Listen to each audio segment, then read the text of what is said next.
Kurima Yahukimo mencekam, Sebbi klaim tembak 7 rider beruang, TNI, hoaks.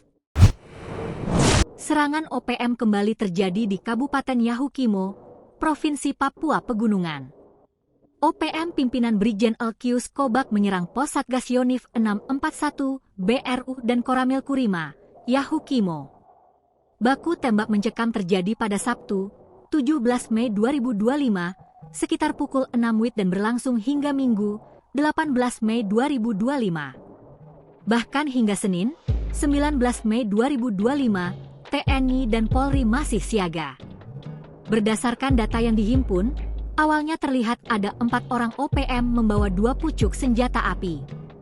Namun, dari arah lain terdengar bunyi tembakan. TNI pun melakukan tembakan balasan dan para pelaku kabur. Tidak ada korban jiwa dalam aksi kontak tembak tersebut, namun sejumlah fasilitas seperti jaringan internet terkena peluru hingga mengalami kerusakan. Juru bicara OPM, Sebbi Sambom, mengatakan serangan ini berada di bawah komando Komandan Batalion Organisasi Papua Barat, Mayor OPM Krebia Kodap 16 Yahukimo, beserta puluhan anggotanya yang bertanggung jawab atas serangan tersebut. Menurut informasi yang kami terima dari pasukan di medan tempur, 7 anggota militer Indonesia tewas dalam serangan yang dilancarkan TPNPB itu. Kita tunggu perkembangan selanjutnya, kata Sebbi Sambom, Sabtu, 17 Mei 2025. Sebbi menjelaskan bahwa serangan dilakukan OPM dan dibalas oleh prajurit TNI.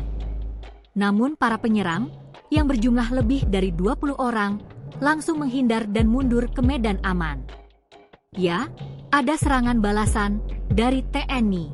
Untuk sementara pihak kami belum ada yang menjadi korban. Berapa lama kontak senjata berlangsung belum ada konfirmasi. Jumlah personel TNI juga belum diketahui karena mereka musuh. Tapi pihak kami ada lebih dari 20 orang, terang Sebbi.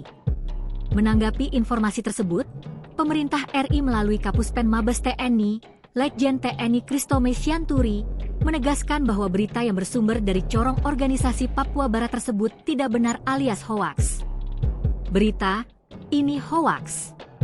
Tidak ada prajurit TNI yang gugur hari ini, Sabtu, 17 Mei 2025, tandas Letjen TNI Kristome Sianturi kepada jurnalis. Download Tribun X sekarang, menghadirkan lokal menjadi Indonesia.